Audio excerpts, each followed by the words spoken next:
believers. Less. But the S is all dollar signs. Oh my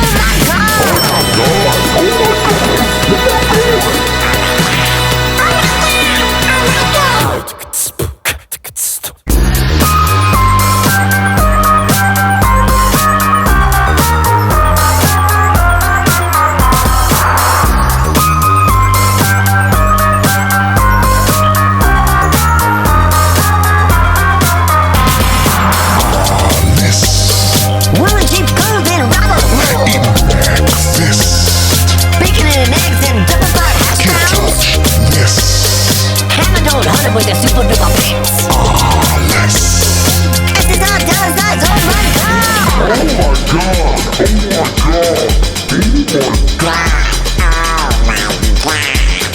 Oh my god.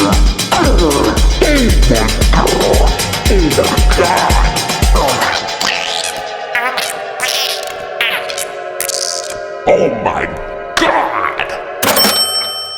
Now let's start this next episode because it's a long one. Episode 8, Visionary for a New Millennium. This sounds like it could be about me. Yep. Ready? Even though, ready? All right, 1, 2, 3. Even though Lucas was a character in the last episode, this description sounds more like me.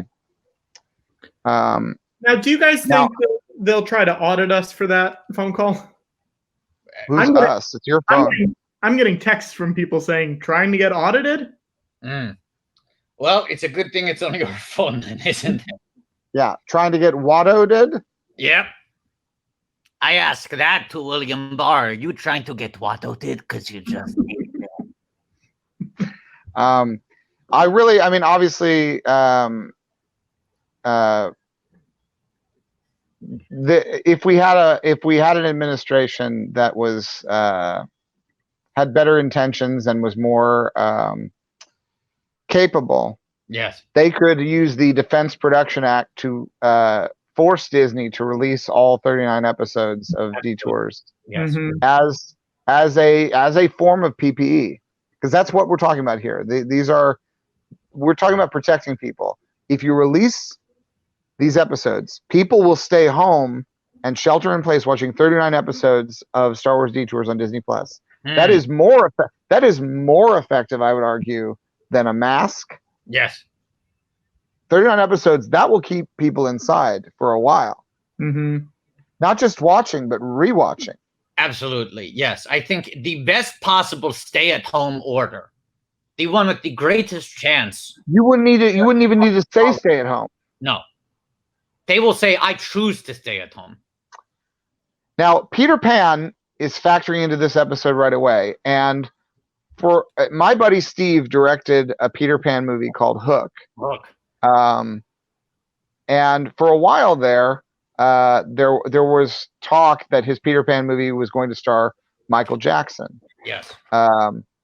Who ended up starring in Captain EO. Yeah. I have this jacket. I have this Michael Jackson jacket that I'm going to put back on whenever we hit the $1,000 mark. And at the same time, I'm also, by that point, I will have inflated BB-8 at 88888. I'll deplay BB-8 from a low angle. We are less than $100 away from 888. We are at we inflate the 8. Yeah, we are at $788.18. Which means we're also $12 away from me putting a condom on my nose. It's true. Now, George, there's another connection. I feel like you haven't talked about this much. Michael Jackson campaigned very hard for the role of Jar Jar Binks. Yeah, right. Really, really wanted the part and was very upset when George decided to do the character in CGI and to use an unknown actor. Right. Oh, I'm sorry he was upset. Yep. He found it very wooed. Right. How wooed. Now, George, how would you feel if you had cast Michael? Like today, I feel like that movie would be seen in a different light. Yeah, I think I would feel the same way that the Academy probably feels about not having given the Oscar to Star Wars, instead giving it to Woody Allen. How wooed. When Wait, we have everyone tweet the Academy hashtag how wooed. How wooed. Who are you tweeting? The Academy? Yes. Yeah. How wooed. How wooed. And you can also say no Star Wars for Best Picture. How wooed.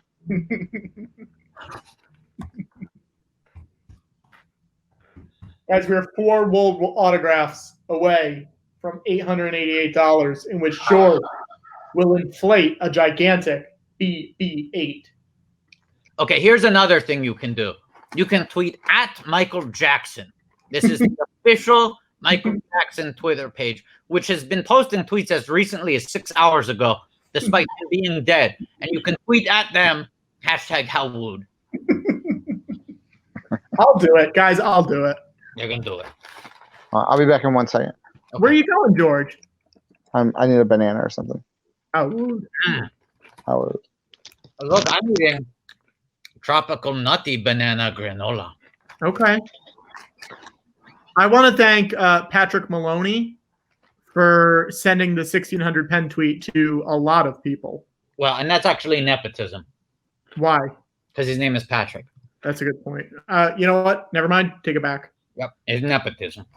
I take it back. I take it back. Very insidious. Yep. Very dark. insidious. Guys, we are at $863. Okay, time to grab a condom. Well, I guess I'm in charge of the stream now. Arliss is on he's at dinner right now. I believe it's with someone he wants to sign. It's a little flirty. And he's at the piano. It's turned into a musical. Yeah. He says, I could write a book about the way you walk and whisper. I mean, this whole show is Arliss's book. George, we are 15, hang on. $25. No, how far are we away? Oh gosh. $25 away from 888. It's been a long quarantine. Not doing a lot of math, guys.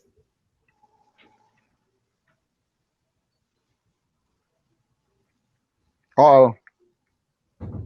Arliss is making love to this woman.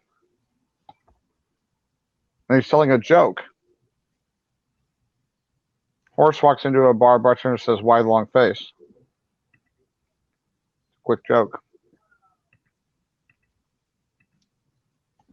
Where'd Watto go? He went to go get his condom for his nose. I hope Arliss already got his. Guys, we are at $873. We are now $15 away. Wait, I go to the bathroom to get a condom and now their titties on screen? And that woman has her shirt off, too.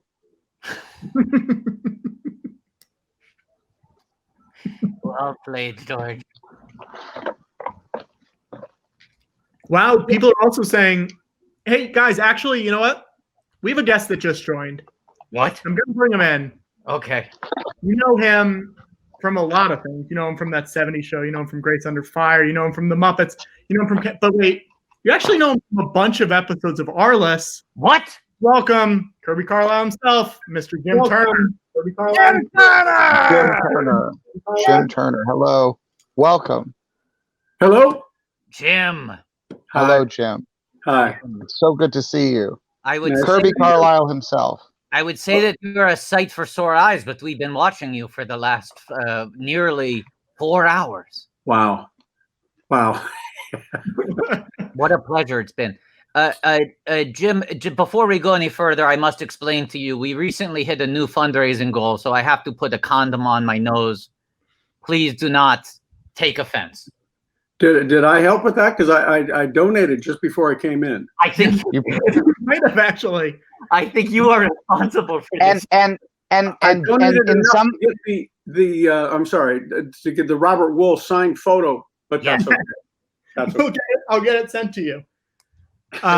You're getting a photo, and also you're getting to see me practicing safe social distancing. I need a face covering. Okay. Jim, thank you so much for coming on. Thank you so much for joining. Yeah, Sure.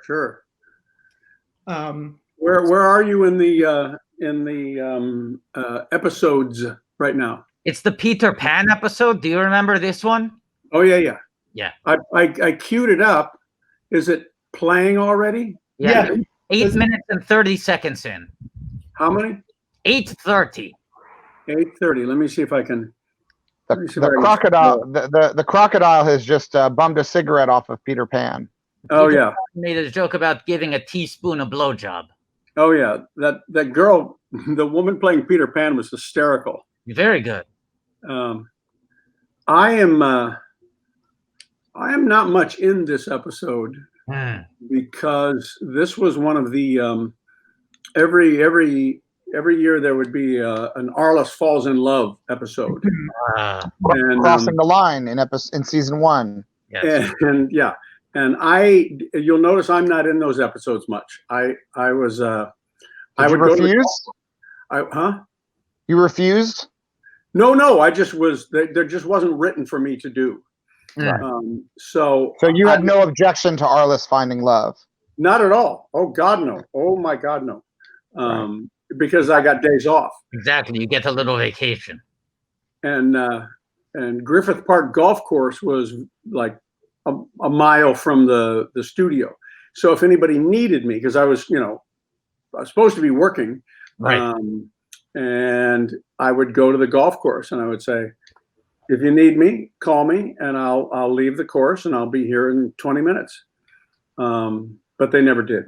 People don't realize best gig in show business for an actor is being supporting regular on a comedy. Yes, that's what it is. It means if you're not in that episode that much, you kind of got a paid vacation. Yes. Now, there was a big Kirby episode a few episodes ago where you were in jail and you broke a toilet. Kirby Carlisle, troubleshooter. Yeah. Yeah. That was a fun one. I remember that one. That was directed by, I believe, John Payson, who directed 2 of the episodes. And I knew John because I used to do this character, Randy the Redwoods, on MTV. And John directed all of the Randy segments that we did.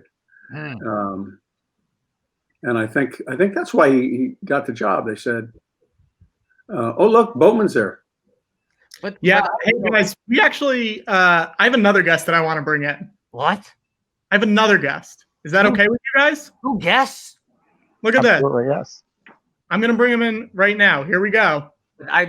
Oh my God. Michael Boatman. So exciting. So exciting for everyone. It's particularly exciting for me. I just have to say that I'm a huge fan of Watto. What? I enjoyed how you abused that kid, that horrible little blonde. Please call him what he is, a slave. I needed more from you. I want more Watto. In fact, in this whole new generation of Star Wars films, Mr. Lucas, if you don't mind my suggestion, I would never. If I was still in control of Star Wars, there would have been multiple standalone solo Watto films. Yes. Come on. The flying, the wings, there was something both very sensual and also nightmarish about those wings. You get it, man. Hey, can I say something? Can I say something? I have to apologize. I haven't seen a Star Wars episode for probably... Hey, wow. What? Wow. 15 years. 15 years. George Lucas, anyone? I know. Kept up to yourself? I'm sorry. Jesus. What was the last Star Wars movie you watched? My son was probably 8 or 9. He's 28 now. And I think we saw like 4 of them. Probably the wrong 4. Well, it was the first 4. You call them the prequels. The prequels. Can you swear? Oh, yeah. You can, yes, of course. You can swear? Fuck you, Boatman. Hey, wait a minute. Hey. There is no bigger Star Wars fan than me, my friend. Well, that's not true. You have good taste.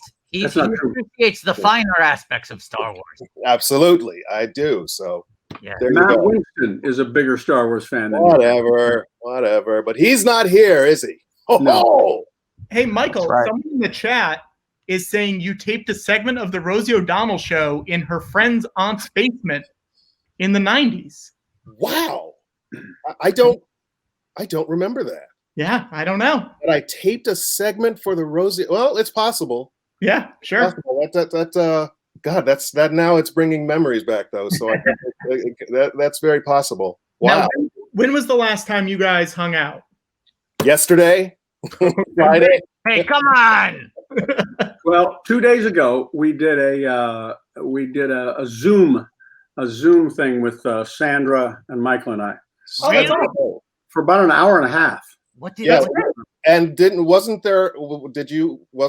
was her deal? Was she going to try and show up and join us tonight, Jim? What was the final verdict on that? Oh, she didn't know, but she'd have to click on something, and then Right, yes. and that would be too confusing. That would involve some technology, Mr. Lucas, that maybe, these mere 21st century mortals don't know anything about. Are you saying that Sandra Oh does not like clicking things? Well, I don't know, Jim. You wanna handle that? I don't want to touch that. Yeah. All right, very good.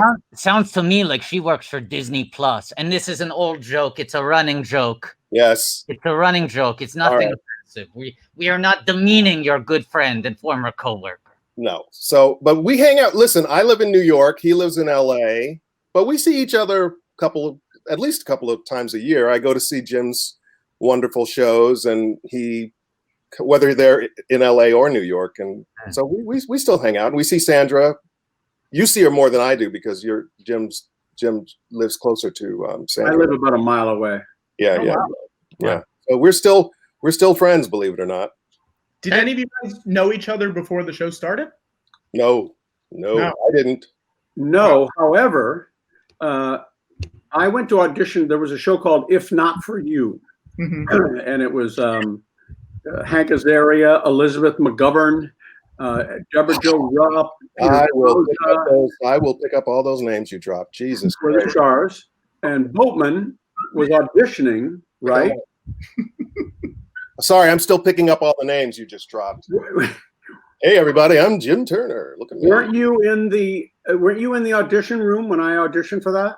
I don't know. Was We I? talked about this. It was a really hot day. It was like 105 degrees in the audition room. They were an hour and a half late coming in. I almost left, and I was auditioning for a part that I had no business doing. It was like, I can't do this. What part was it? I don't remember the part that I was auditioning for. Okay. But what happened was when they finally got there, they said, I went in and read, and it was for this guy, Larry Levin, who's the producer and writer. Yeah. And then he said, and my hair, I'd just done Joe's Apartment, and my hair was this kind of gold, silver, weird, blonde, fucked up color. And I didn't cut it yet because I was just aghast that I had this hair. And it was really limp. I looked like a fucked up surfer. But you got great hair even now. Look at it. So I know. So anyway, I went in and I auditioned for this part that I had no business doing. And then Larry said, hey, you know what? Would you mind reading this other part? And it was like a stoned sound engineer in a recording studio. And I went out and read it to myself and I went, oh man, I can do this. And it was Randy basically. So I went in and got it. Then they went to a series of best friends that Elizabeth McGovern had, and all these different people, and that didn't work. And they brought in Sandra Oh. 2 episodes. She just arrived from Canada, Toronto, and I was very friendly with her because I didn't know what the hell I was doing. And she was really great. And then when I went to audition for ARLITTACK, she's sitting in the room, and I went, "Oh my God, hey!" And we talked, and then we both got it. Wow. What's hilarious about that story is that Sandra. No. Listen, you guys are seeing it now because you're watching the whole series, but it's one of the great comedy performances of all time, and most people know her from other things now, so they don't even think about her and how funny she was on ARLITTACK. So I'm so happy that you guys are showing the episodes again, just so like all the people can get to see. We had so much freaking fun on that show. We had some crazy late hours, but as long as the 4 of us with Robert, of course, were there. But Robert, like Jim was saying a minute ago, often had things where he'd go off and do things with other people. When the three of us sort of showed up, it was usually because we were all in the office in the bullpen or whatever together. And oh my God, we just cracked each other up. That was it. Yeah. When Jim wasn't drunk.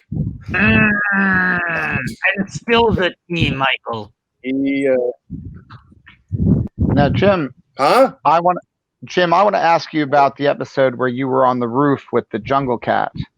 Okay. That was a practical effect, right? That was a real that was a real leopard. jaguar. Jaguar. That was a great day that I was scared out of my fucking mind the entire day. And As you should have been. That thing was huge. And there were 4 scenes with it. Yeah. The first one, it's sleeping. And I come in and I'm taking care of, I think it's Bruce Smith's cat. He asked me to house sit for his cat. And I come in and I trip over a chain and fall next to that. And I turn and look at it. And we couldn't do a fall because you can't be surprising this animal. So I laid right next to it. Our heads are this far apart. And it was sitting there like this. And it lifted its head and went, just like that, just a yawn. And they, of course, put a and I looked in that mouth and I went, oh, fuck. That is beautiful. Beautiful. It's death. It's I got death out. on 4 legs. The next one, I'm feeding it food. It's supposed to be pills. And I'm sitting on the kitchen table throwing pills at it and it's eating. And it wouldn't get off. It wouldn't get down from the table. And they had a wire that was like this. And this is this is years before years before HBO started The Wire as a television show. Yes. This is maybe the first version of HBO's The Wire. It was the first appearance of The Wire. Yeah. They had this teeny little cable, and the trainer had leather gloves, and he wrapped it around his leather gloves, and he had it so that, it was a black thing that he was going to pull. Hey, whoa. This cat jumped on me. He was going to pull it off of me. Why do you bring up a black thing? What is that about? Well, because it was black. Hey, there's a jungle cat. Let's talk about the black man. Okay. No. Hey, thanks. Sorry. So the two that were frightening, it's on the roof, and the TV goes out in Bruce Smith's TV, and I go, what's going on? It must be the antenna. And I climb up on the roof, and they had the cat on the roof chewing up the antenna. And the way they did that was they put a bunch of meat around the antenna, and they had built a platform for the crew to shoot basically over the cat's shoulder, over the cat at me, crawling at him. So I'm crawling at it. I think his name was Maggie, or her name was Maggie. Oh my God, Maggie, what did you do? And I'm crawling while she's eating meat on the roof. And I got 5 feet away, and she goes like this. Yeah. And I froze, and the trainer, who's got this cable that he's going to pull her off me, said, don't look at her. Don't look at her. Sit down. Look away. Look away. Look away. The crew can't hear any of this. They're shooting way over there. And I turn and I sit on the roof and I look down. I just look away, and I'm not looking, and I'm not doing any of the lines. And the crew, the director's yelling, go to the end of the scene. Go to the end of the scene. And I went, I can't. I'm trying to speak as softly as I can. I can't do anything. I can't do anything. Stop it. Go to the end of the scene. Jim, pick it up where. And then there was one more scene at night where it's ripping up the couch, and I come in and discover it. 11 o'clock at night. This cat's been with us all day long. Now, when we shot in the house, anybody that walked through the house was on tiptoes, and everybody was whispering all the time like this. And they wanted me, when I came in the room, to go, oh, Maggie, and get pissed at it. And I said, you guys, when you're walking 30 feet away from this cat, you're whispering to each other. And you want to yell at this thing? I came in, we did the scene like 3 times. And the last one, I was just tired. I was really tired. And I went, oh, Maggie, oh, God, what'd you do? And it was because the cat, I growled. What'd you do? And it went, yeah. Her head snapped up at me. And they, the trainers, said, "What did you do that for?" And I went, "I don't know. I don't know." And they went, back away, just back away, very slowly, back away. And I backed down so much. But man, that was it's unbelievable when people see shows where there's animals, particularly big cats. I worked on a show where they had like, I think a lion or something. And yeah, everything stops. Everything shuts down. It's as if you brought a live cannon into the room and just began pointing it at everybody. There's always an animal guy who comes in and gives you the rules. There's always rules. Don't look it in the eye. Don't turn your back on it. Oh, and by the way, don't yell too loud. Oh, and don't be nervous.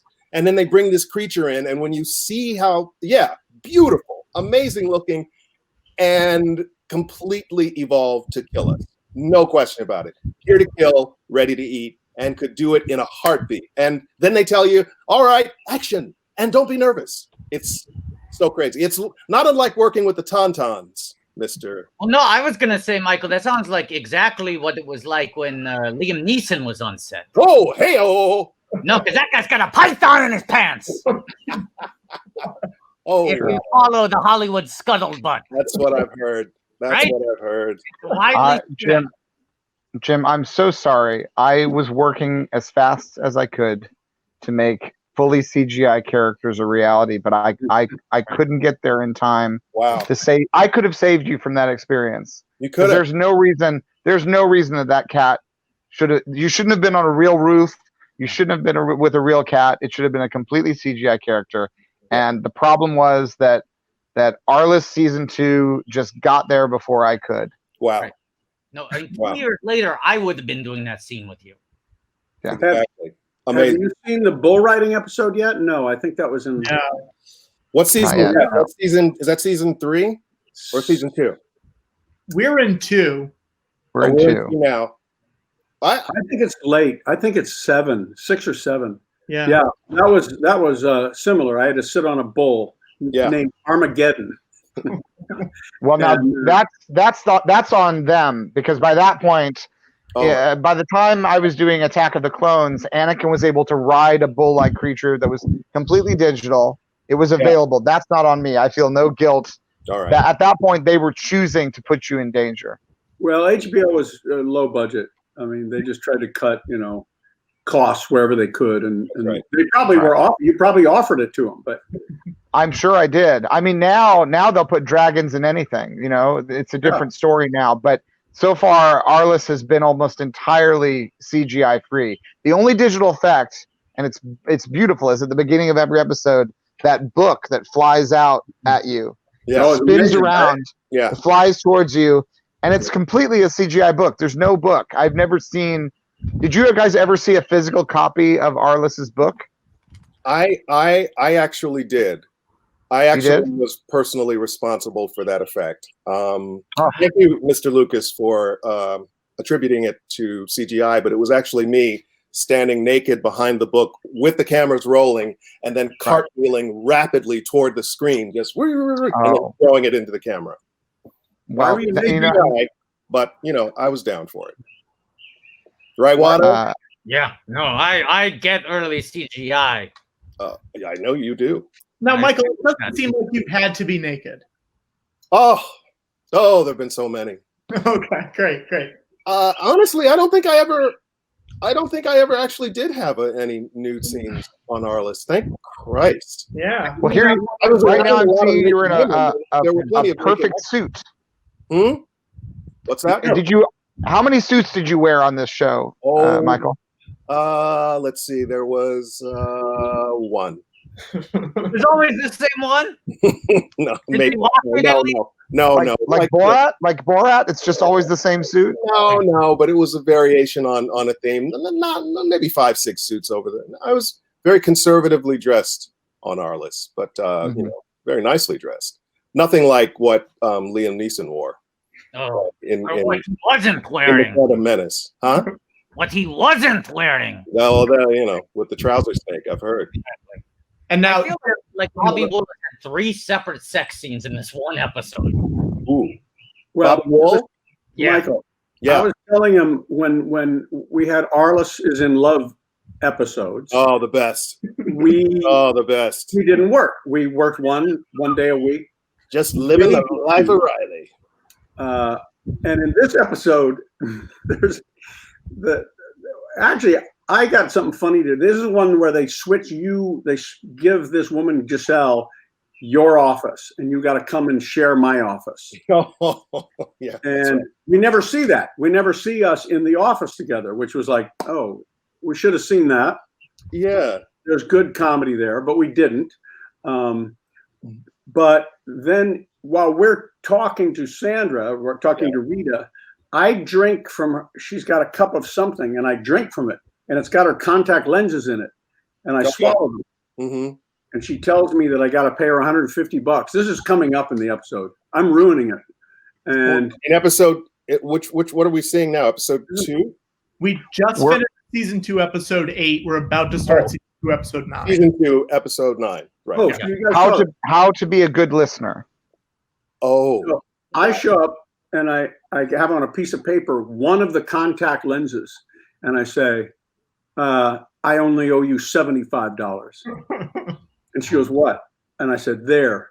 And it's her contact lens that I've shat out. And I'm giving it back to her. It made me laugh. It was really funny. And then she says, no. Oh, my God, that's disgusting. And I said, well, I'll get the other one. I'm going to get the other one. It's clogged somewhere. Oh, my God. Right. We had great writers on that show. Here's that John Ackerman wrote this episode, right? What's that, Patrick? We should start this episode. Oh, yeah. So do we get to see it? If we can. HBO Go, yeah. I can send you an HBO Go login if you don't have it, Michael. Oh, all right. Where do I get that? It'll be in the private chat for you. Oh, private chat. Private chat. I'm not giving away to all these plebes in the public chat. Oh, listen. All right. So now what do I do? Sorry to reveal my. That's okay. So I sent you the website, the username, and the password. Okay. Now, while Michael is logging into HBO Go, can we do a little check on our fundraising? Yeah. Let's see where we're at. So, George, you're going to have to blow it up this episode. We have made $914.08. Wow. All right. When we reach 888, I blow up this inflatable BB-8 doll. God. So I'll do that once we start the episode. Yeah. And we're only $86 away from you having to put the jacket back on, George. That's right. Now, Michael, you also wear a lot of suits on the CBS All Access program, The Good Fight, which is, of course, the follow-up to The Good Wife. Yeah. I'm a well-suited man, actually. Yes, and I once did we did a Star Wars on CBS back in the day. What do you mean? Star Wars Holiday Special back in '78 aired on CBS. Of course, I saw it. So essentially, we're label mates in a way. We're part of the CBS family. Oh my God! It's 6 Degrees of George Lucas. That's right. I had no idea. And I don't. So far, I'm on CBS All Access. I'm looking for the holiday special. I don't see it there. I'm sure it'll show up at some point. Well, now that you've expressed public interest, it's just a matter of yeah. Hey, all right. Should I get out of this, or should I open up another window? Open up the window, I think. Yeah. Another new window. Thank you, Watto. Hey, anytime. And let Sandra Oh know if she needs any troubleshooting, I can help her too. Now, Jim, we were talking about Michael wears a lot of suits, but I feel like you lucked out on this show and you get to wear a lot of comfortable clothes. Yeah.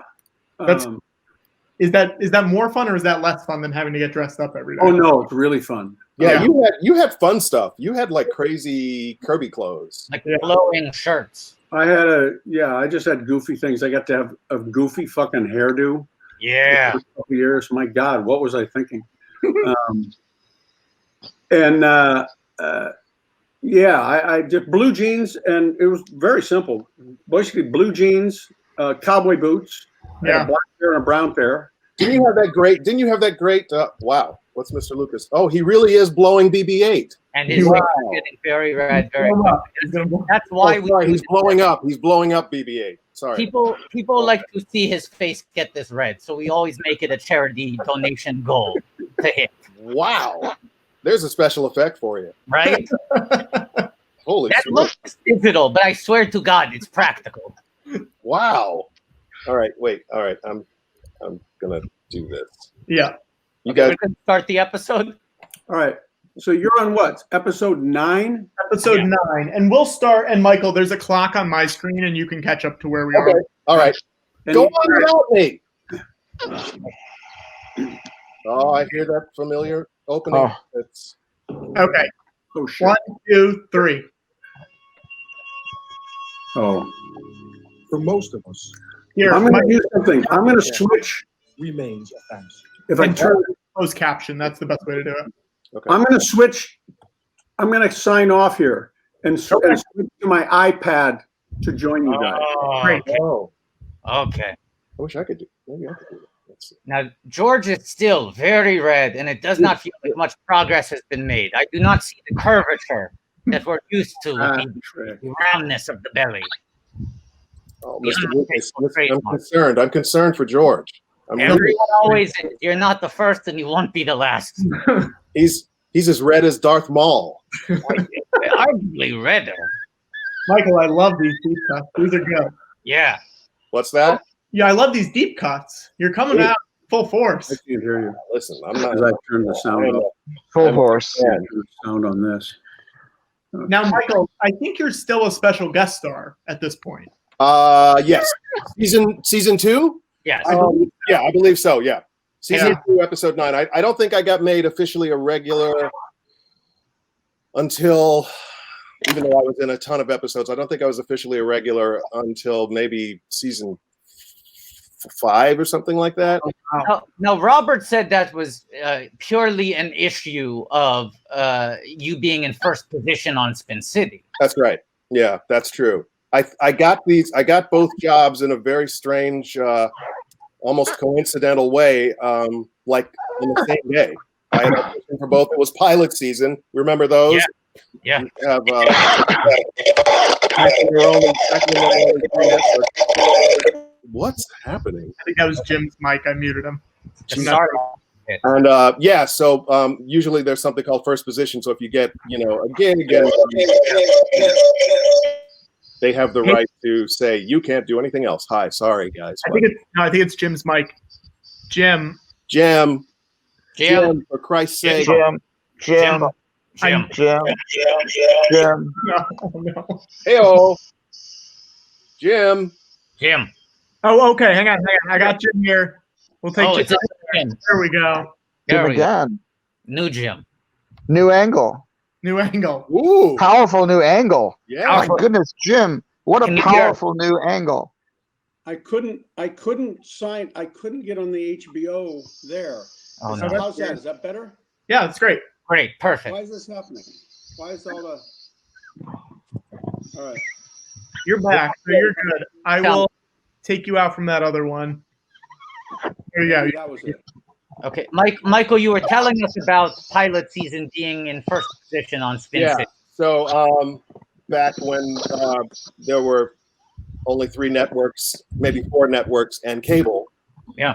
The networks were a lot more, what's the word I'm looking for? Proprietary with regard to their actors. And so, they'd say, well, you can take that job, but only if you agree that we're your sort of first priority. And so I did. And the folks over at ABC graciously allowed me to work on both shows. Unfortunately, both shows shot at 2 different times of the year. Like in ARLIS, we usually would start what, Jim, like in August, late summer or late July, something like that? Yeah, we always ended around February. Yeah, and then Spin City would go from September to July. So yeah, it worked out coincidentally at that time. But it was just great. And both shows were fun. I mean, I made friends on both, and we just laughed, man. ARLIS, I think with a bigger cast like the one for Spin City, and obviously it was a live audience and a multi-camera show, there was more of an element of just sort of show night on Friday night. You rehearsed the show all week. Friday night, you do it in front of the live audience. Whereas on ARLIS, we were there, every day, or depending on how heavy in any episode we were. And you're working longer hours on a lot rough. A lot longer hours. You really spend a lot of time down in the foxhole with your co-stars. Absolutely. And so, you know, but both shows were so much fun, man. But Arliss was fun because we also got to swear and drop a lot of F-bombs. And there was nudity. What studio did you shoot Spin City at? Because that was in New York, right? Yeah, we shot it at Chelsea Piers, Okay. in Chelsea. We were on the same stage. We were in the same stage space as Law and Order SVU. So yeah, that was where we shot it. So I had moved to New York from LA. Wow. To do that show, and then I would go back to LA during, you know, when it was time for Arliss. So there was a point where, and I think now with the way how crazy it is to fly, Yeah. it's so many things, you know, that you couldn't get away with now. That, but yeah, I was doing a lot of back and forth then. So now, listen, guys, I want to open up another browser. Yeah. Okay. I'm trying to find a way to like copy the address Patrick sent me. Yeah. Sorry to subject your audience to this. Okay, do what you gotta do. Do what you got to do. Okay. I have two things going. I'm talking to you on my iPad. Yeah. And I've got my desktop there while I'm watching the show. I think I'm going to do that. You're killing it. Where are you on the? You are on the killing episode? it. So we're 5 minutes and 55 seconds in, right here. Arliss is talking to Sandra right now. She told him that his aunt called. And Leslie Jordan is popping up behind him. Leslie Jordan, king of the quarantine. Leslie Jordan. Quarantine. Leslie Jordan. Wow. He has been he's been making a lot of videos online. Wait, Patrick, is this definitely Leslie Jordan or is this a different short man? I just checked and I believe it's Leslie Jordan. Okay, fair enough. Unless I'm crazy. And now Robert's on the phone, right? Arliss is on the phone. Oh, no, Yeah. Now there's a With Boris Kudrow? Is that who it is? I don't have my glasses on. Arliss is on the phone with a man in bed with a naked woman. Ah. Yeah. Okay. So HBO. And the guy's showing him his watch. Yeah. And Okay. how do I? I'm not remembering this episode. How often do you guys watch this? When was the last time you've seen an episode of the show? Well, you know what? Surprisingly, I've seen it a few times because if it's on HBO Go or something like that, and you know, I go into my little exercise room to get on the treadmill or the stairs, you know, then I'll certainly watch an episode because there's a funny thing that happens where you forget what the show's about. Yes. Even though you're there, I mean, that's what happens to me, Jim. I don't know about you, but I Mr. Lucas, I don't know. Maybe you're the same with the prequels, but I just forget. I forget what they're. So it's like watching it like an audience member. Like I don't know what's going to happen. Mm-hmm. You know? Fresh. Yeah, I watched a bunch on. I've started to forget some of it now, but usually I would go back every few years and change stuff. Oh yeah, I noticed. I did do know a director's cut. Yeah. A lot of director's cuts. Hey, so what do? I go to HBOnow.com. Yep, and then you put in the login that I gave you. The username. Don't read it out loud. I will not read it out loud. I won't. Well, I'm looking. Is that sign in? Sorry, this is. Yep. It's Oh my God. HBOnow.com, and then you put in the email. Oh, Michael. None of my kids are here to help me. Go to the thing that says login. What's that? Okay. He's worse than Sandra.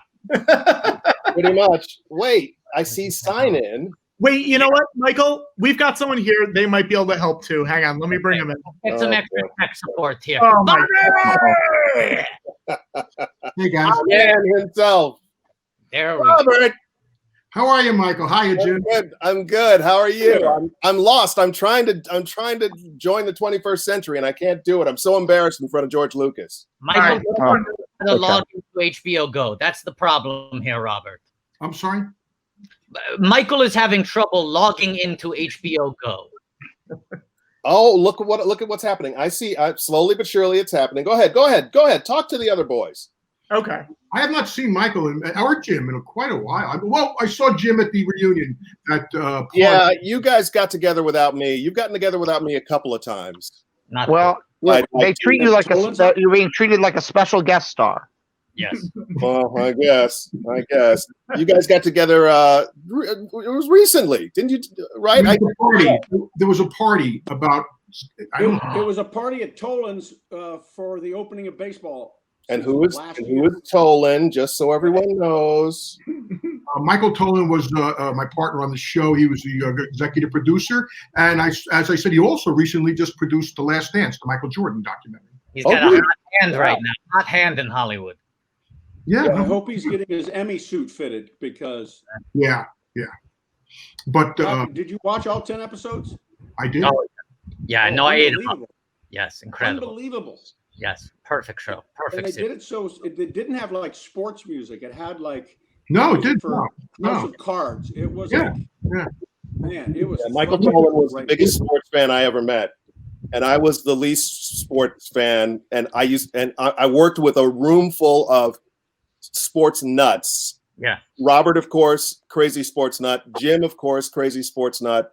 And then here's me, and everybody would, hey, which team do you favor? And I now the guys that did impress me the most were the guys that were, big, and we're working with amazing athletes, but the guys that were big names when I was a kid. So, my God, Dave Winfield, I remember being just blown away by, Jim Brown, like that. I think Hank Aaron was on a few episodes ago. I want to say. Yeah. Ozzie Smith. No. Yeah. No, Michael, I relate. I think we had. Go ahead, Jim. Michael Irvin was on the show. Yes, he was. And wow. The dog guy. And so when a lot of black athletes were on, what? The dog guy. Quiet, Michael. When black athletes were on, they would actually come over and wow, your racism is on fire. Man, the black guy on the show, because the athletes watched the show, and they would come over and give him a hug and talk to him, and Michael Irvin walked away, and Boatman and I were standing there, and he goes, "Oh, so embarrassed. Who is that? Who is that? Please tell me who that is." It was awful. I mean, Michael, has that changed? Do you have an answer now? Which team do you favor now after all these years? Do you have a team that you favor? The Bulls. The Chicago Bulls. Yeah. The Bears, the Cubs, the Sox, the White Sox. Yes. The Blackhawks. None of the New York teams. You live in New York, and none of the New York teams. I'm from Chicago. The one thing I do know is if you're from a town like Chicago, you can't be rooting for other teams. I relate so hard to what you're saying, Michael, because I had a very similar experience working on Phantom Menace, where everyone else I was working with, they grew up loving pod racing. And they know all the names of these people. And they can't believe I'm doing a scene with Ben Quadraneros and Odie Mandrell. And I'm just like, boom, it's not for me. It's not my back. Right over the head, huh, Watto? Right over the head. Wow. All right. Okay, hold on. I'm trying here. Don't. We're going to get this. Yes, we are. Damn it. I'm sorry, guys. There's a lot of dramatic tension here in waiting to see if Michael Boatman is successful in using Patrick's parents' HBO Go login. Well, I don't want to slow down the show, so why don't I just, I'll just let you. It up. You're ramping it up. Things were slow before this. No, this is exciting. Now this is pod race. This is pod race. I have to say, so far, your journey towards successfully logging into HBO Go is one of the most exciting sort of sub-sagas within this watchathon. Everyone's rooting for you. Oh, good. Well, I'm glad I can provide some entertainment for someone. Let's see. Here we go. Here we go, everybody. Uh-oh. Wait a minute. Stuff is happening. Yes. I got a little story about the scene that's happening now. Yeah. All right. Let's hear it. It was Brett Favre. Are you watching this, Robert? Yeah, I'm watching it. No, but I saw everything. Watching the show? I saw everything this week. So anyway, I'm walking with Brett Favre around a swimming pool, and what I've done in the show is I've just sold I've got a bunch of money from a client to do a kids thing, work with the kids, but it's just a rich guy, and so he doesn't know that, and he's trying to teach his kid, and he's going like, "Where are the kids? Where are the kids?" And finally, he throws a ball, a football, and hits me in the crotch. Now, I played catch with Brett Favre this day, and he throws a football. It's like a lightning rod. You can't get hit in the nuts. I don't care what you're wearing. You put a car in front of you, and the crew would take turns trying to catch balls that he threw, and they couldn't. One ball went in the neighboring yard. Wow. So anyway, I said, you guys, I'm really not into having him hit me in the nuts. How are we going to work this? Because I don't want to be in the. And then at the end of this, I never got balls signed by any athletes ever. I just didn't. At the end, I had these 2 nut cups in my dressing room, and I went, oh, huh. And I went out and I got Brett Favre to sign the cup. Then that became a thing. I've got 100 of them. I've got Jim Brown. I've got Nicole Kidman. I've got Will Ferrell, Nora Ephron. The only athlete that we ever had that wouldn't sign it was Dave Winfield. Oh. He refused to sign it. Huh. And Jerome Bettis was in that same show. And he said, just sign it, man. What are you doing? And he goes, I never wore one of those. He said, it doesn't make any difference. Jesus Christ. Yeah, Nora Ephron never wore one either. Yeah, no. So anyway, the scene with Brett Favre, we were just walking around back and forth and back and forth. And he said, how'd you get into this, man? How'd you do this? And I said, well, done this and that. And they're like, what would I have seen you in? And I said, well, I did this thing. And I thought the only thing he might have seen me do was Randy the Redwoods. And I said, I did this thing on MTV called Randy the Redwoods. He goes, what? Get the fuck out of here. Get the fuck out of here. You're Randy. Dude, you're Randy. Are you fucking kidding me? And he yells at, he had one guy with him sitting behind the camera. And he goes, dude, this motherfucker's Randy. The whole day. He called me Randy all day long. Oh my God. Randy, what if you would? It was great. That's so funny. All right, I think is it coming up here now? I want to get hit. I want to. Oh, wait, nutshot coming up. Okay, wait. Favre is winding. Here we go. He's winding up. No, it hit you in the elbow. Oh, that's right. He sees him handing me the money. Yeah, another scene. Mike. Wait, I have a question for Jim. I have a quick question for Jim. Jim, are you telling me that you never had anyone autograph your balls, but instead you started putting autographs on your balls with a ball cup? No, I never. Nobody ever wore them. I bought them. I just bought them at the Kmart across the street from where we shot. I'm sorry. I took a swing and I missed. Yeah. Robert, I wanted to show you. I got this in the mail this week.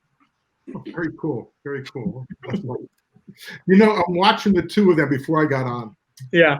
And just watching the 2 of them together. And I like Jim mentioned I did a lot of different things on the show.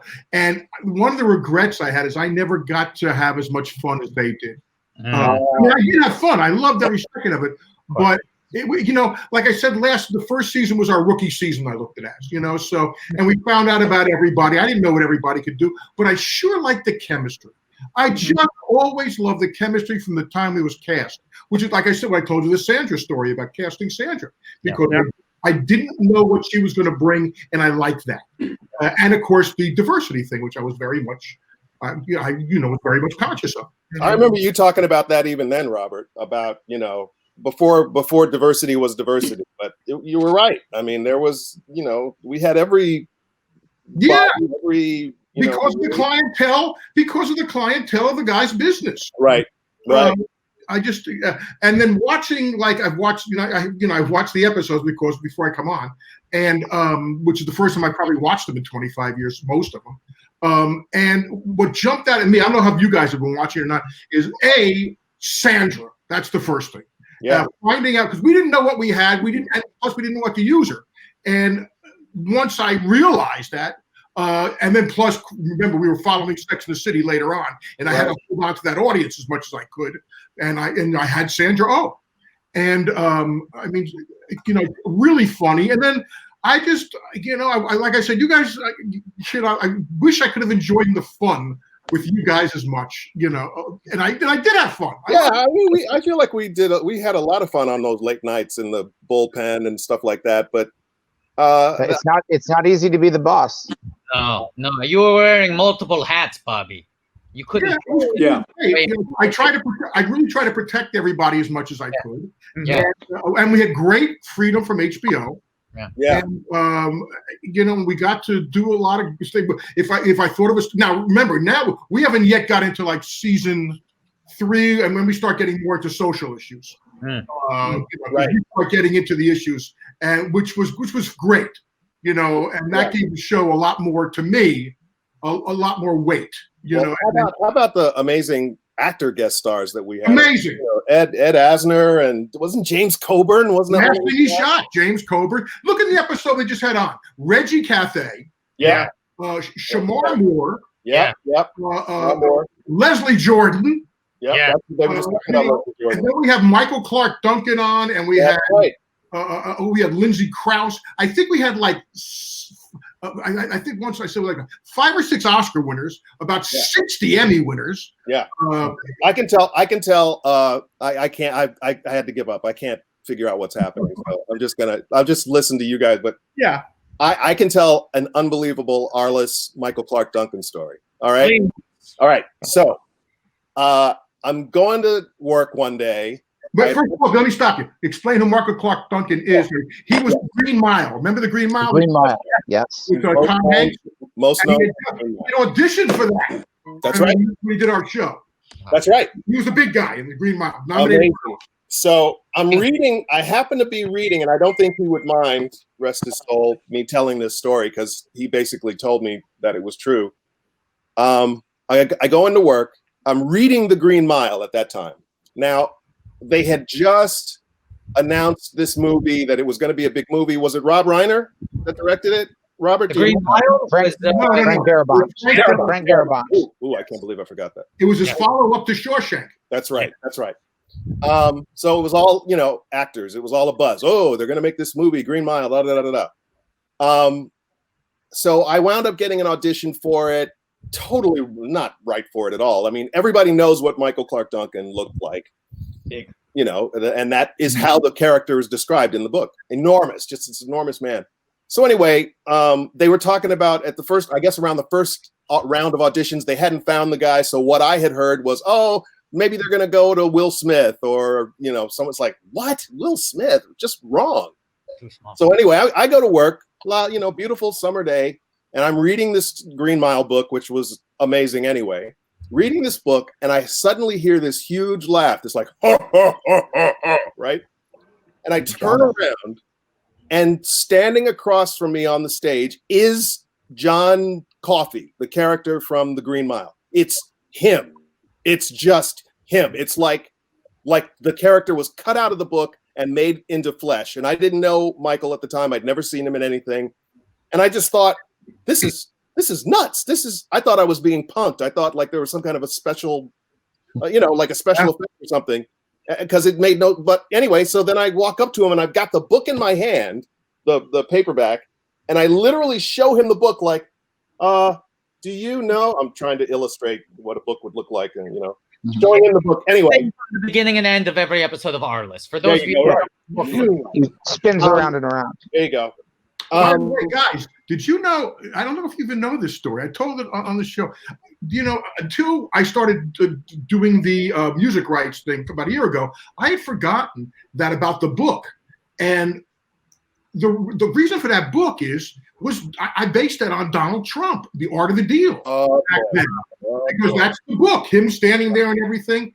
And And I said, you know, I'll narrate something as I read the book and I thought it was full of shit, and then we'll show them what really happened. And I totally forgot about that, you know, until about a year ago when it came back on. I said, my God, you know. We went a little Inception there. We went story in a story. Michael, you got to take us home on this Michael Clarke Duncan story. Is it still going? So, yes. Hey. So yes, so I show him the book. And I go, good thing we're busy next week. This is the crazy. This is the crazy. Yeah, Robert always. I wrote a novel while I was on ARLIS, and it took me 7 years. And Robert was like, "You could have 3 books. You could have 3 books. It's taken 7 years to write this." That's my really terrible Robert Wuhl impersonation. Anyway, I go up to Michael Clarke Duncan. I go, "Hey, I can't believe it. You look like this character." He goes, I know. I tried, and they said I wasn't right, and they're going to go with Will Smith or whatever." I go to this guy. I say to him, "You got to get in there. You got to keep that door down. I don't care what you got to do. You are this guy. You are him." And all week long, as we're working together, he was in 3 or 4 days. I go, "Did you call your agent? Did you call your agent? You got to see this guy. You're him." "Oh, okay. Cut to a year later. I'm in New York. My wife and I go to see The Green Mile. Now, I haven't seen Michael Clarke Duncan. You know this story, Turner? I haven't seen Michael Clarke Duncan again. You know, whatever. Another guest actor. So we're in the movies. I see the trailer for The Green Mile. It's coming. And all of a sudden, who do I see on the screen? Holy crap. Michael Clarke Duncan. Right? I stand up in my chair in the middle of New York, in the middle of where we were seeing. I go, "Oh my God, that's him. That's the guy. He got the part. Holy crap." Really excited. Okay. Go to see the movie. The movie's great. He gets nominated for an Academy Award. I am standing the next year on this carpet, on the red carpet at the Emmys or something. And I'm doing an interview. And as I'm standing, literally a shadow sort of falls over me from behind. And just as I go to turn, these enormous arms pick me up around my midsection, like sort of wrap like a bear hug, lift me off the ground. I'm 6 feet tall. I have no idea what's happening. I turn, he sets me down. I look, and it's Michael Clarke Duncan. And he says to the camera, "I wouldn't have gotten this part except for Michael Boatman encouraging me to audition." And, wow. And that happened on ARLIS.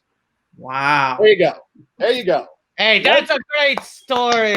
Oh, It paid out like a slot machine. Come on. Let's start the finale. Okay. All right. And I also want to remind everyone, we have raised $916.87 for the Museum of the Moving Image in Queens. It's a great museum. They're going on some tough times right now, as is everybody.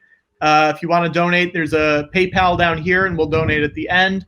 And listen, you donate $25, signed photo from Mr. Robert Wuhl himself. That only appreciates in value. Yeah. I did. I donated 25. Jim's gonna get one. We're gonna get him. You're gonna have to. Wait a minute. Let's see if we can get some money here. What if can we figure out a way for all 3 of us to sign a picture and get it for like $100? Yeah, how great would that be? We can do that. If you guys want to do that. Yeah. All right. If you guys donate $100, and you know what, we'll say this: if you've already donated today and you bump it up to $100, yes, email and let me know, and we will figure it out. You get the Holy Trinity.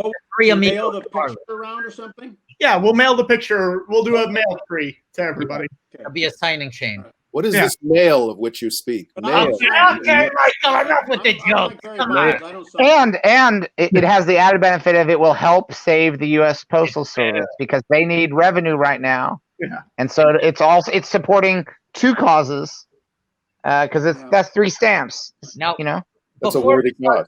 So can I say one thing? Michael, Jim, you were talking about how you were Skyping with Sandra just yesterday. Yes. Can we shoot Sandra a text? While we're all here. I mean, can we just throw it here?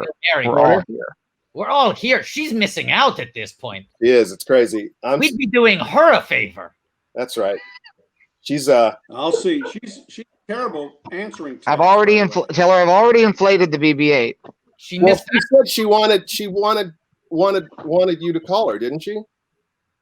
Robert or Watto? Huh? Robert or Watto? Which one of us did she want to call her?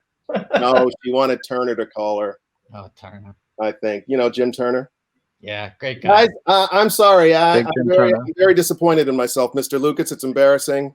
You haven't been able to log on to HBO Go. That's okay. It's really. I think it's endearing. Here, let's start the finale. Yes. So we can do it. All right, you ready? Yes. Robert, it's so amazing to see you over there. It's good to see you. How 1, many kids? 2, 3. Great. Great. All right, go ahead. Now, Robert, I have a question before we go into the finale. I was talking with Jim before. Yeah. You seem to enjoy putting Jim into dangerous situations as an actor.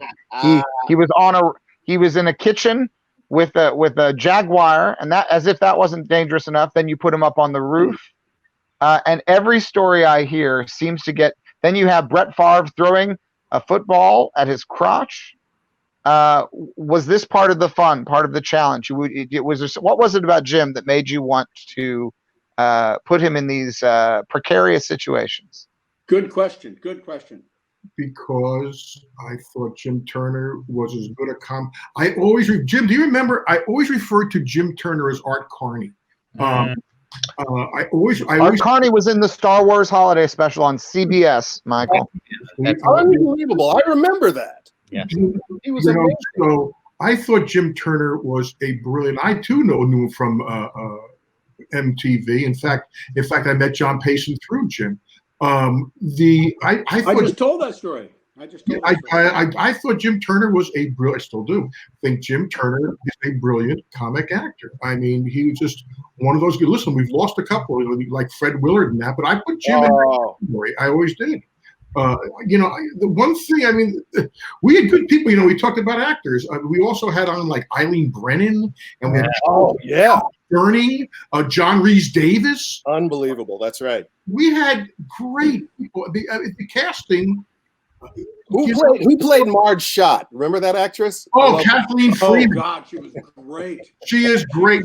She was a staple in every old Jerry Lewis movie. Absolutely. And she's in one of the great. And she's just singing in the rain. She's in the rain. She's Phoebe Dinsmore. Round. She was like the shop manager and not the shop, like the hotel. What in the Jerry Lewis movie? Yeah, that guy. Yeah. The bellboy. She's the nun in the Blues Brothers. Blues Brothers, right? She's Sister Mary in Blues Brothers. Right. I remember Sandra. I told Sandra because you didn't know who she was. I go, she's great, and I mentioned that she was in Singing in the Rain. And I told her who she was. And Sandra lit up and went, "You mean she's Round Tones? Round Tones?" Yeah. I said, "Yeah, that's her." And she was brilliant. God, she was great. God, we lost a couple of people. I mean, I just see Reggie, and we lost him. We lost some people during the show too. That's that's unfortunate. That's the situation we're in. Well, wait a minute. What about the episode where, I mean, one of the craziest days of my life on Arliss, just as an actor, was sitting in a room in a scene with Phyllis Diller. Oh, yeah. Don Rickles. No, not Rickles. It was Phyllis Diller. It wasn't Rickles? Norm Crosby. I was Jack Carter. No, it wasn't Jack Carter. It was David Brenner, George Wallace. No, not in the scene I was in. Oh no! Ooh. Yeah, I know they were on the show. I ran into George Wallace recently, and he was like, "Arliss." I was like, "Yeah, no." We saw the Wallace episode. That was season 1. Okay. That. No, this was an episode. We were in the boardroom, and Phyllis Diller, Norm Crosby. I swear, I thought Don Nichols was there. Here, I'll tell you who's in that one. Don Marrera's in it. Jeremy. I'm just going to go through everybody. David Brenner, Jack Carter, Norm Crosby, Gideon from Borat, Phyllis Diller, Christiane Eastwood, Marshall Falk, Don Marrera, Jeremy Roenick, George Wallace. Wallace came back. It was that episode, I guess. Where's Wallace? Where's Wallace? George Wallace as himself. Yes, I just remember sitting in a room with some of the who started Second City. Who's the actor that started Second City? You guys, you Close? Huh? Del Close? No, Shelley Berman. Yeah, Shelley Berman was on. That's right. Yeah, right. I remember sitting and looking at all these people and talk about your confidence drying up. Phyllis Diller talked and just never stopped killing every word. She just talked. She was great, and just it was unbelievable. I got a question for Jim and Michael, if you don't mind, that I've never asked him because I don't see him that much. How have you responded over the years to now that it's funny because now since we're back on the air, everybody's giving it a second look and saying everything else. How did you respond through the years to the vitriol that we have received? I mean, do you find? I realize they just didn't watch the show, but how will you respond to the vitriol over the years that we received? Because we were really polarizing. Yeah, I always thought that the critics were nuts because it was so much fun, and I watched. And when I would watch the episodes, I laughed but I got a lesson early on in a very weird way too, Robert, because doing so much traveling back and forth and then being from the Midwest as I am anyway, I'd go back to Chicago a lot. It was like people in the middle of the country and the South loved this show. You know, it was like the critics types in LA and New York that seemed to hate it at the time. But now I see anyone reviews it, it's like I go, what? This is crazy. Oh, it's hilarious. Oh, it was ahead of its time. You know, but at the time, yeah, it was not all the critics. You were right. Not all the critics. There were certain critics. New York Times loved us. I just always remember thinking we weren't in the hip kids class, you know? No. We weren't in the hip, you know. When I heard any of that, either from people or reviews, I didn't give a shit. I really didn't give a shit. I went, I got a job. I got a great job. Yeah. I get to make people laugh. I get this wonderful character. I get to be. I get to work with great people. Fuck you. But you and I was the same way too. Reviews. I have a lifetime of bad reviews. I have a review framed across the room that I got from a New York paper when I did my one-man show. The headline is "Unfunny Antics of Manic Comic." Wow. And he just rips apart the first half of the show, and then there was 2 parts. I did 2 one-man shows in a row. That's brilliant. Yeah. That's really smart. Because that's what people want to see. When they sit through a 45-minute one-man show, they want to see another one-man show. Bring it on. That's what I'm here for. I'm here for the one-man shows. Give me another. Yeah. No, I just remember, and I also just remember thinking, The Brain That Wouldn't Go Away, and his review of The Brain That Wouldn't Go Away is The Brain That Wouldn't Go Away had even less to offer. But I've saved these. I really don't give a shit. Yeah. I'm right there with you. I'm right there with you. You know, people, you know, I've had success, but also, you know, Star Wars was up for Best Picture and it lost to Annie Hall. And then Howard the Duck was a flop, but now every movie is a Marvel movie. You know, so it's one of those things where you're up and then you're down and then you're up, and you gotta just ride that wave. George, when, if you don't mind my asking, when did you stop giving a shit? Oh, almost immediately. Almost immediately. That's fair. When I think halfway through THX 1138, I realized, you know what, I'm just gonna do this my way. That's early. That's early. Yeah. I got I'm like, this is Hey, George, I'll also say this. We just passed $1,000 in donations. Oh, all right. Great. So that means George, even though it's hot out in Marin County, he has to put on his leather jacket. Put on his leather jacket. Is that a Michael Jackson era? Yeah, it's a beat it. Captain EO. It's in honor of Captain EO. EO, that's right. Jeez. I have a question for Bobby in particular, but all 3 of you Arliss gentlemen can weigh in on this. Bobby. We noticed almost immediately, as you said, the expanded role of Rita in this season, that you really realized what you had with Sandra Oh, give her a lot more to do this season than the rookie season. But another thing we noticed, her fashion game is stepped way up this season. She's got some unbelievable talent. Yeah, who was the costume? At first, the costume designer was Robert Tortorese, and then in season 3, it's Jacqueline St. John. Oh, and but again, that was, you know, it's you find out what you have. You play to your strengths. It's like, you know, I use sport directors, but you play to your strengths, and she was a strength. I knew all 3 of them, but with her being the woman I could throw anything at her. Yeah. And she was that good. You know, you talk to her a lot more than I do, you guys. What her, you know, I've never heard her talk about this show ever. What's that? I've never heard Sandra talk about the show ever. You know what? I don't know. It's very, yeah. Oh, Can we mute? Are you all right? Are you all right? Yeah, there we go. We muted him. Don't worry about it. Let's keep talking. Well, that's why I would love for Sandra to come into one of these live streams. I'd love to hear her stories. I'm concerned about. She just texted me. Uh-oh. She just texted me. She's I'm on a family Zoom right now. Oh, that's right. She did say that. She had a family Zoom thing to go. I mean, we're here every Sunday. Have you ever Are heard? you all right? I just have to. We got to 1,000. I'm supposed to deflate this BB-8, and the only way you can do it is to put your full weight down. And by deflate, you mean deflower? No. Oh, Michael, please. Are you having Don't sex put- with BB-8? Look, Michael, I know you're on Spin City, but don't try to spin this. Oh, that's good. I've never heard that one. Wow. Wow. This is becoming like a Steve Coogan movie, The Trip.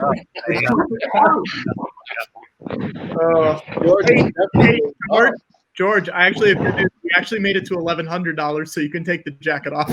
Take the jacket off. I don't know, man. I'm loving seeing him in that jacket. Hey, by the way, I gotta say to you guys, about 1600 Pennsylvania Avenue. Yeah. Are you?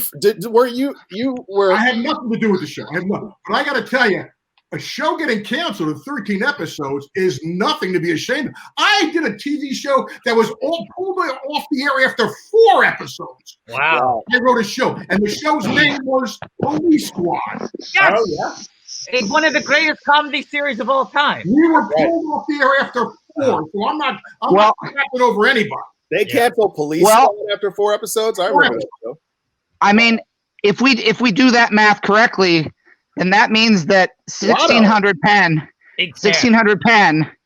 that should be able to make what 10 hit feature films? Yes. Yeah, maybe. If Police Squad can make 3 hit movies out of 4 episodes, oh boy, then there should be at least 20 1,600 pen movies. But I can't ask anybody to defollow anybody. I mean, because I had a lot of that with Arliss, with people coming after me. So I can't ask that of anybody. Oh man, I just saw. We just want Patrick to get more followers. Wednesday. Yeah, we got it. Oh my God! Someone called Child Protective Services for BB-8. What's happening? Look at what's happening. BB-8 is not a child. Well, maybe to you. I just saw our beloved Robert on in a very surprising way, but not surprising in that that crossover comic book superhero show. Yeah, where you have to reinvigorate your character from Batman. What? Yeah. I keep waiting for Tim Burton to call me. Yeah. So, but that was great fun. That was great fun. Do you know who was in that very same episode, Michael Boatman? In the Crisis on Infinite Earth? Yes. The hold on. episode, the first episode of Crisis on Infinite Earth featuring Robert Wuhl. Watto, I can tell him if you want me to. Wait. I want to tell him who was in it. Let me figure it out. Okay. So there was Brandon Routh. Of course. Yeah. Routh. Yeah. I don't know how to say his name. Mm-hmm. Someone, give me a hint. Why? I mean, I know there were a lot of people in it. I believe he was number 6 on the call sheet for the Kevin Costner movie Draft Day. He was, say that again? Number 6 on the call sheet. I mean, his billing is much lower. I think he had split card billing, like 15th or 20th position. But technically speaking, he was number 6 on the call sheet for the Kevin Costner movie Draft Day. I think he played a movie trivia night host. Is that what he played? A movie trivia night host in the episode of Supergirl. Yeah. Oh wow! No, you got me. You got me. I don't remember. That's why I was asking. What? I don't remember. I was asking. I feel I've been taken advantage of, Watto. I thought a little. All right. BB-8 has been deflated. The show starts off with Robert Wuhl, that amazing kind of shot behind you with the lightning and thunder, and then Burt Ward comes in, and for an old comic book guy like me, it was and an old sci-fi guy like me, as I've already, ejaculated all over George Lucas here. And by ejaculated, I mean it in the verbal sense, not in the But that's what made that episode stand out to me so much. Is it's like, here's Wuhl, here's Burt Ward. This can't get any more exciting. And then they cut to this trivia night, and I remember being blown away, but I can't remember why. Who was it? Was it you? I don't know. Watto, I'm looking at IMDb. It says it's a guy named Griffin Newman, who people have brought up in the chat before. Never heard. Yeah, I don't know. This is Dave. This is the date that Dave Sims guy kept bringing him up. Yeah. The guy from New York. Yeah. Okay, fair enough. Oh my gosh! Wow, you guys have got me. You got me. So we're coming up on the end of the finale now, guys. Yeah, Jim. We're in the final stretch here. Jim, you got a white hat on and a leather vest. Robert, do you actually smoke cigars in real life? I used to not. Yes. Yeah. Not anymore. So that wasn't a burden for you to have to. Yes. No, I smoked a lot of them then. Oh yeah, you still doing the cigar? But you didn't smoke. No, I When, smoked cigars in about I think 15 years, 17 years. oh boy. Let me ask you this: Do you think that Arliss still smokes cigars? Let's speculate into the present day. Do you think he still smokes cigars? I would say probably not. Where's he going to smoke them? Probably not. Maybe no. Probably not. I mean, I guess now's the right. Why not? Where are you guys I all? mean, maybe if Yeah, I think there'd be like a cigar. What do you call it? or outside maybe. Outside or cigar clubs, you know? Yeah, I guess maybe. Yeah. Now, here's my question. It all depends if Arliss had a health scare or not. Well, there you go. That's right. Who would what athlete would you love to if for any like putative Arliss reunion? What would the perfect cast of athletes for the first episode be? Let's dream big. Dream big. Yeah. There's no obstacles. Well, two of them were on all the time. Clemens and Bonds. Yeah. Who else? Well, Jordan. Oh, and we never got him, right? No, we stole a shot of him for the credits later on. Right, but we never got him in an episode. No. Yeah. No, you haven't got him yet. Yes, that's right. Yeah, right. We got that. Billy D. King, but let me see, who else would I really? Roy Jones Jr. was the best actor. I'd like to get Tiger's first wife on. Yeah. I'd like to get Tiger's first wife on. I like the characters that were more off to the side. I like, I like the characters in the world of sports, as the joke went. I was more interested in that than the stars. And so most of the times they were there for texture and than anything else, because it slowed us down. And a lot of times I would say, if you're not part of the plot, you're part of the problem. Yeah. But as we keep going, it gets better how we got to use them. We know our game got better. And and we only lost one writer. The only writer we ever lost was Kevin Falls. We lost Kevin Falls. Yeah, that's right. To the West Wing. I remember, speaking of slowing down, and I don't know if we should mention his name, but there was an athlete actor. First of all, he had been a professional actor, and then he made a career as an actor. He had been a professional athlete, sorry. Then he made a career as an actor. So you assumed the guy would know what he was doing. You remember this, Robert? It was like early on, and I want to say the first season. It could have even been one of my first or second days there. But we were in a scene with Jim Alex, what's his face? Harris? Alex Harris. Yeah. He was having trouble. He was having difficulty. He was having a hard time remembering his lines, which is perfectly, it happens to all of us, but that was not a good day. I'll tell you, there's in season 3, I think it's season 3, we did a thing with like Little Penny was a doll that was big with Nike at the time, and we did a little thing. Little Penny Hardaway. Right, Trash T. We had Trash T. You remember the one Trash T? Yeah. Well, anyway, we had a guy there who played, I think, the head of a gang. Yeah, it was the head of a gang. Later on, do you remember this guy? Because he was the guy who was at a Halloween party one night, and he had a gun, like a toy gun, and the police came in and shot him. Yes. You remember that guy? He was on Arliss. The police came in and they thought he had a gun. That's right. A Halloween party, and they killed him. In the Hollywood Hills, right? Yeah. Jeez. Yeah. Right. Oh my God. I forgot about that. That's crazy. The 90s were crazy, man. I mean, we think now, now it's crazy too. But the 90s were no kind of particular craziness. Wow, what's happening? George, why are you It's getting dark here in Marin County. Oh, very good. Are you at Skywalker Ranch? Oh yeah. Yeah. Nice. Now, Michael and Jim, we haven't had you on the stream before. We've had Robert here before. We pitched him something already. We would like to pitch it to you while you're here. All right. As the two of you may know, we're going through a bit of a crisis right now, right? Okay, production is shut down. So an emphasis is being put on animation. What can you animate? What can you animate fast? Now, we also know 2 other facts. A, every sitcom is getting rebooted. Yes. B, the biggest star in television right now is Baby Yoda. So we want to formally pitch Baby Arliss. It's an animated series about what all these characters were like as little babies negotiating deals with other baby athletes. And we still have, stories about cocaine and hookers. Absolutely. You must. Even though we're babies. You Well, must. I'm in. They love. Count me in. Oh man. We can. Jim's a little more concerned. Whoa. What's like? Oh.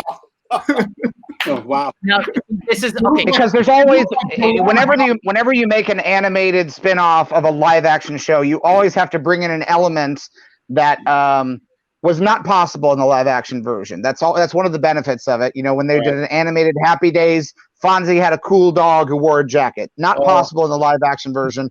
Very possible.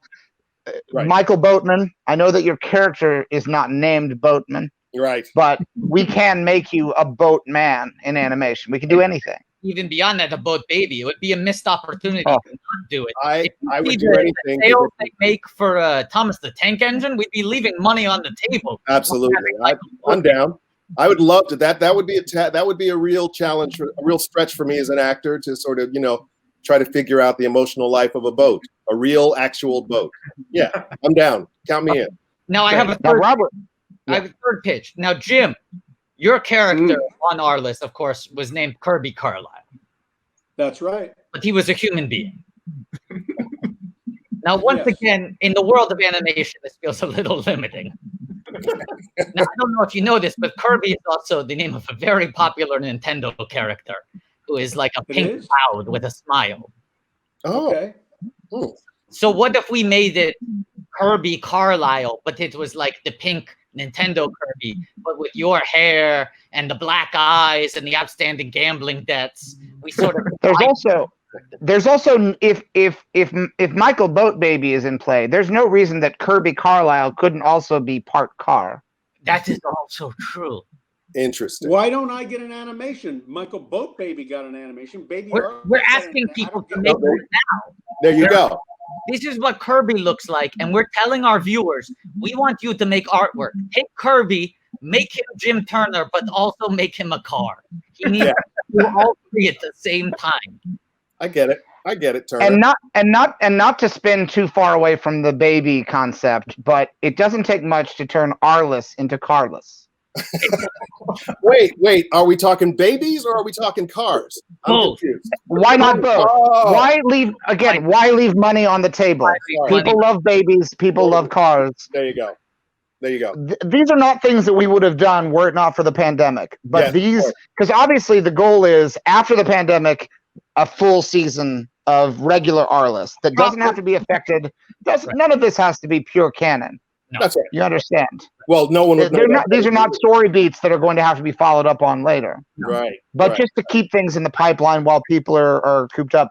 Now, Robert, I did have a question because now in this current crisis, one of the big issues that keeps coming up is what is going to happen to sports. Does that get your wheels turning in terms of where would Arliss be in terms of trying to figure out the next moves because everything's a question mark right now in terms of how sports are going to come back, what's going to change, what will be different about them. Has that been something that's been on your mind? Not much, believe it or not. Wow. When I think of when I used to think about the story, again, they were about character, they're about the people in the arena, in the characters. It wasn't about the big game, who won a game or not. That was what's interesting to me about this is, first of all, you have a couple different things. One is the health of the players. If that's first and foremost, and then what do you do when somebody tests positive, which they will? Yeah. So I mean, how do you how do you pull them out? There's a lot of questions here. I don't know. And then you got to find with the MLB players, you have the financial situation. That's a whole different thing, because when you're, the owners are saying we're going to lose 40% of our revenue comes from live, something to do with the stadium. Yeah. Whether it's the people buying tickets or it's the concessions and everything else. And so that's a negotiation that'll happen. It's got to happen, that part, because it would be too big. They have to somewhere. They have to. It would be disastrous if they didn't. But I mean, the bigger thing to me is the college guys, because this is the hypocrisy of everything college sports. They're ready to open. They won't open the campuses, but they're ready to put Ohio State's ready to put 30,000 people in the stadium. That's right. It's like, what? It's sports as we know it, it's going to change a little bit. But representing a client, you see, he was a guy running a business. He represented clients. He just had he was an agent, whether he was a real estate agent, a talent agent, a travel agent. It didn't make it. He represented a certain thing, and he had a very unique client base. So that's what I would be. His story would be more like, how do these guys keep busy and out of trouble? That would be more, I would think, because they're young men most of the time. I don't know how you keep them away from everything, and it's that's difficult. Wow.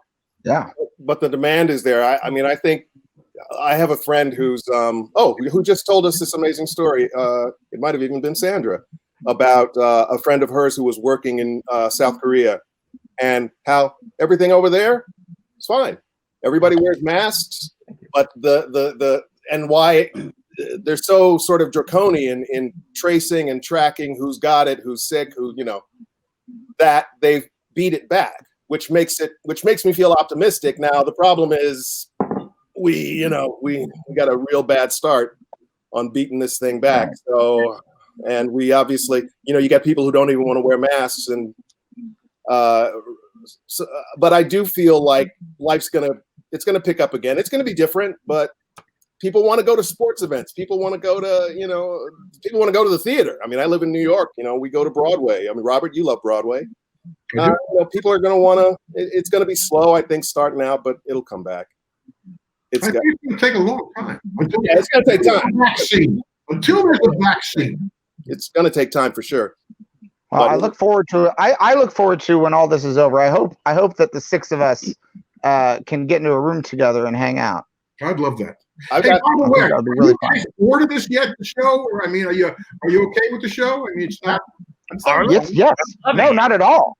Not at all. Okay. I promise you, it gets better. Hey, if it gets better, I'm in hog heaven. I'm loving where it's at right now. It grows in a different direction. That was the one thing that again, when I let it go, I let it go. But when the people who were clearing all the music wrote, and these were people who were probably maybe, I don't know if they were like five when the show was on the air, who were working at HBO. And they said, you'd always heard about this show, but not very favorably a lot. But what took us was about the social issues that you guys were so ahead of your time on talking about. Yeah. That pretty much starts right around season 3, I think. Now, Robert, Michael and Jim were talking about how there's always one fun episode a season, and it's the Arliss is in Love episode. Also a musical. Yeah, by the way, that was the other thing. Do you know they had to clear that I apparently I sang 47 times during the show, and they had to clear every one of those songs because you can't just cut the episode. I used a lot of music. Yeah. Can I ask you a question, Robert? Did you find at the time that most of the fans, the viewers of Arliss, were sports fans, or were most of the people watching the show not even fan of sports? Definitely sports fans in the beginning. Definitely. Like we were much heavier male. Yeah. But once we got behind Sex in the City, then I had to make an alteration. I had to go to the left-hander. So then it would, like I said, then it became 53% female. So wow, it changes. In the beginning, no doubt. So the key is not to lose those people while you're making an alteration in the show, not to lose the comedy while we were doing this other stuff. It had to be entertaining. And remember, we had all our episodes are self-contained. We never had through line for the season. It was a beginning, middle, and an end. They were every episode. Yeah, every episode had first act, second act, third act. Wow. Are all of the episodes in production order, or did you ever film them and then mix up the order of broadcast? The last episode of the last season. Of any of the What happened? I forgot what happened. And I know what happened is that I think they canceled. The HBO cut back our order. I think we went from like whatever it was, maybe 10 to 12 to 10 or whatever it was. Right. So the episode that I was planning on ending with never got done. Wow. I did a little re-editing and a little voiceover to make the episode, which did work. It worked in that way. But then again, we didn't know we were going to be canceled. Yeah. We were coming off our highest rated season. Really good show. Now, I was going to lose Sandra. There was no doubt about that. I mean, it was her time. She wanted to do other things. Totally got that. She was with Alexander at the time. And it was time. I mean, I totally got that. That was, but her contract was up. Everybody's contract was up. So I don't know, but they made that decision for us anyway. Yeah. And was that a factor? Was the fact that everyone was going to have to renegotiate if there was going to be an 8th season? I don't think so. Really? I really don't think so. Yeah. We were always the stepchild over there. We were, we would get a go ahead. We would always get a go ahead around November, and we'd be having to start to shoot by April every year. So didn't we shoot the first season in an old porn studio? Yeah, the first season or two, I think. Yeah. There you go. Porn, everybody. Studio, yeah. Blue something. Blue Moon? Blue Moon? Blue Sky, Blue Balls. I don't know. No, we were there for years. But we were always, which is why we didn't get our best episodes on in time. Like the season 2, I wanted to open up the season with the bowler, crazy bowler, the Dennis Rodman bowler. I have a question about that one too. That episode was, I believe, a year before The Big Lebowski. Wow. Yeah, probably was. And and there's so many things that it looks like The Big Lebowski. It almost looks like they take things. Do you think that was parallel thinking, or do you think that you had an influence? No, I don't think so. Because you have a crazy bowler who's dancing and licking the bowling ball. That's of course. That was actually a play. I remember I told you how we would take an athlete and then change the sport. That was basically Dennis Rodman at the time. Yeah. Gotcha. And then I watched ESPN one time, and they had the national gymnastics on, and I was watching this guy doing these flips. And I'm saying, "Oh, I got an idea. Because this guy's going to give me something visually where he can do all this shit, which is kind of fun." Yeah. So this guy went from the national championships to becoming this Dennis Rodman-esque because he could do all these, great gymnast things.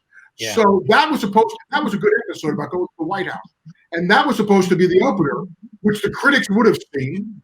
And HBO in the beginning said, "No, this is the only fight I ever had. No, this shouldn't be the first episode." So I had to rush. And we put another episode that was probably our weakest episode of the year.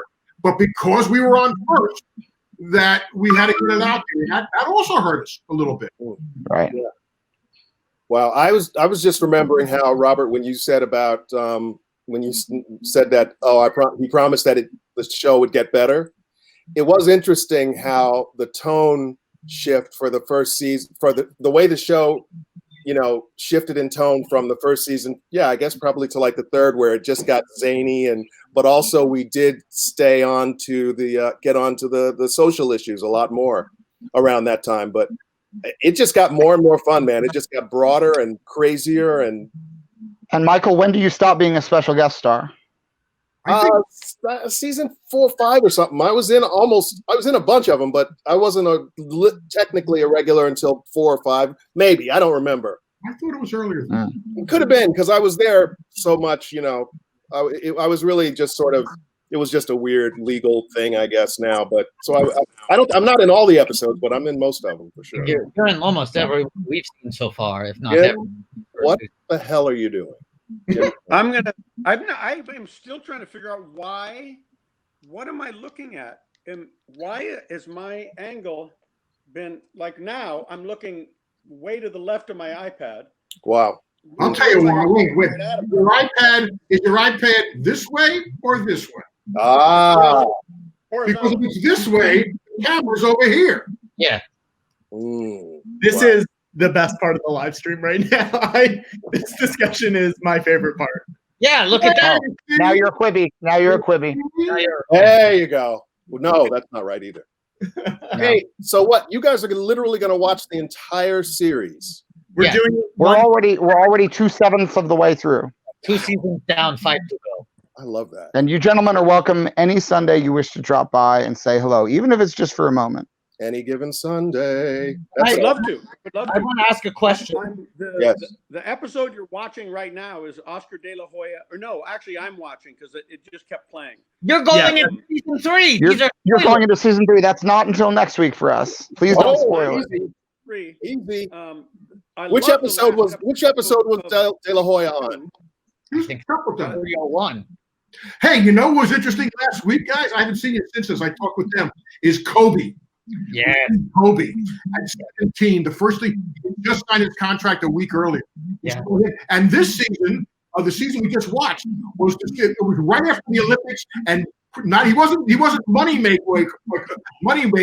He was Pretty Boy Floyd Mayweather. Wow. Now, stop about this. He's still fighting. He's still fighting. That's right. Amazing. He's still in the field and fighting. That's right. Oh, Dear man. God. This was my question I wanted to ask the 3 of you while we have you here at the same time, the same digital space. Did you find, because you were talking about with the critics not liking the show and the public loving it, I mean, the weirdness of people being very divisive on the issue, were there ever any fans of the show you met who surprised you? Well, with me, I told you know the Fran Lebowitz story, and you also had I remember, you know who David Halberstam was, the great author. He wrote The Best and the Brightest about Vietnam. Yes, and he wrote all these great sports books. And my wife and I were at a restaurant, and he walked across the restaurant to introduce himself to me. I was walking down 57th Street one day, and as I walk, Neil Simon stopped me on the street to talk about the show. Wow. And then I was in the mixing room one time, and David Milch, this is before Deadwood, came over to me and he introduced himself to me and talking about the show and how he goes, the people they're not realizing it, but you're changing stuff. Wow. I see it. They don't, they're missing the bigger picture.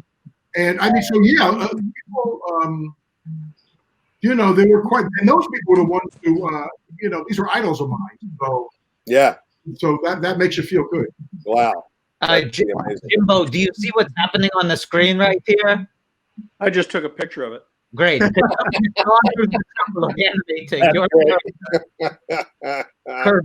forever. It took a long time. That's all right. That's good. It's good though. Yeah, but you're the only one who's in motion. The other two, Bobby and Michael, got still images. You got full movement here. Yeah, we are already. This is practically locked animation. I'll say this. He's not a car. Yeah. He's not a car. It's true. Hey guys, who was the biggest asshole that we had on the show? Oh, I know we had some, man. Who did we talk about? There had to be some. People were usually. You know who wasn't cool? The gymnast. Strangely enough, that Russian gymnast. Oh yeah. What's her name? Yeah, and I don't know what I can say and what I can't say. I don't want to get sued. But not. What's happening? What's happening? Jim. Oh, Jim. Oh, he's showing us a picture. This person that I remember. You a poster. Yes. This guest star that I remember came to the. So I'm going upstairs because I got to turn the oven on to make pizza tonight. All right. Now this live stream just got exciting. Jim Turner is going upstairs to make pizza. You got a steady cam shot. There you go. No, I remember this character, this gymnast. I believe she came to the show and she had one line and couldn't get it, and I'm pretty sure there was some vodka involved. Let me put it that way. And I'm not saying that stereotypically. Russian. Wow.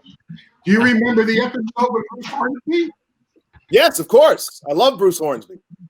He couldn't believe that I was a fan. I walked Bruce Hornsby. and I had just bought his album that had been out that year, whichever the album was. And I go, Mr. Hornsby, I'm a real fan of your music. And he goes, yeah.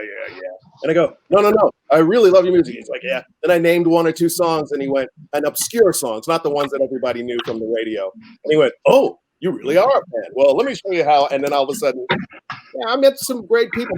But in terms of who's a jerk, I don't know. Bruce, I don't think Bruce had a very good time on the show.